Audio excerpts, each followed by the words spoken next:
एक बहुत अमीर बिजनेसमैन था और एक दिन वह शाम को घर जल्दी आ जाता है। तब वह देखता है कि उनकी धर्म पत्नी गौतम बुद्ध को खाना खिला रही हैं, भोजन करा रही हैं। वह बिजनेसमैन गुस्से में आया और बोला, बेशरम साधु, अच्छी खासी बॉडी है तुम्हारी, ताकतवर शरीर है, शरीर से हट्टे कट्टे दिखते हो, कुछ करते क्यों नहीं हो?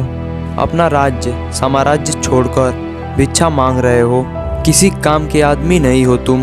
भगवान बुद्ध मुस्कुराए और आगे चलने लगे। जब चलने लगे तब उस आदमी को और गुस्सा आ गई। वह एकदम आग बबूला हो गया था और आग के अंदर घी डालने का काम किया। भगवान बुद्ध की मुस्कुराहट ने तब उसको और गुस्सा आ गई। तभी वह आदमी आगे आकर गौतम बुद्ध के मुंह पर थूक देता है। जब वह भगवान बुद्ध के मुंह पर थूक देता है, भगवान बुद्ध उसके थूक को साफ करके मुस्कुराकर आगे चलने लगते हैं। वह बिजनेसमैन इतना डिस्टर्ब हो जाता है, इतना परेशान हो जाता है, कोई रिएक्शन गौतम बुद्ध ने क्यों नहीं दिया? पहले गाली दी मैंने तो कुछ नहीं किया, मुस्कुराकर आगे चले गए। वह आदमी सारी रात चिंता से सो नहीं पाया। उनकी धर्म पत्नी ने कहा, यह सबसे बड़े संत हैं, तुमने गलती किया। वो सारी रात सो नहीं पाया। वह भगवान बुद्ध से माफ़ी मांगने गया।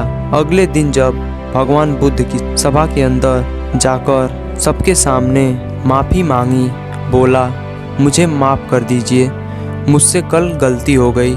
तो भगवान बुद्ध ने कहा, मैं आपको माफ़ नहीं कर सकता। मैं कैसे माफ़ करूं?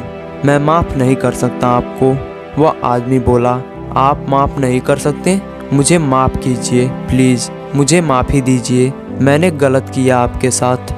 भगवान बुद्ध बोले, मैं कैसे माफ़ करूं? मैं माफ़ नहीं कर सकता।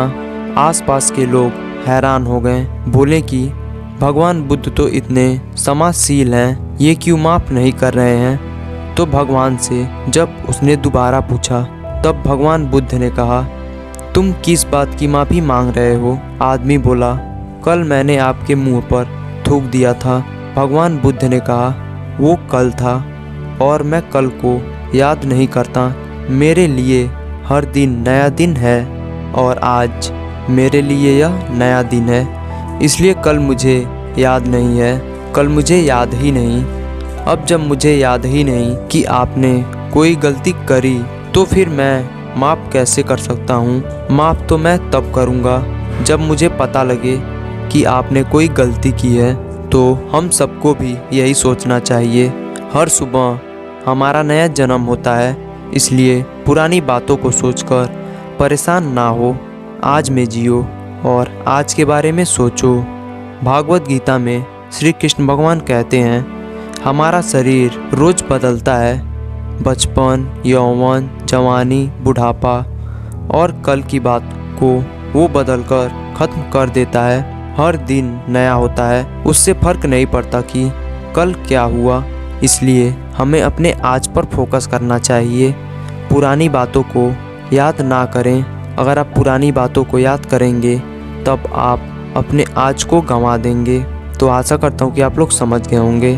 तो वीडियो को लाइक कर दीजिएगा और चैनल को सब्सक्राइब कर दीजिएगा।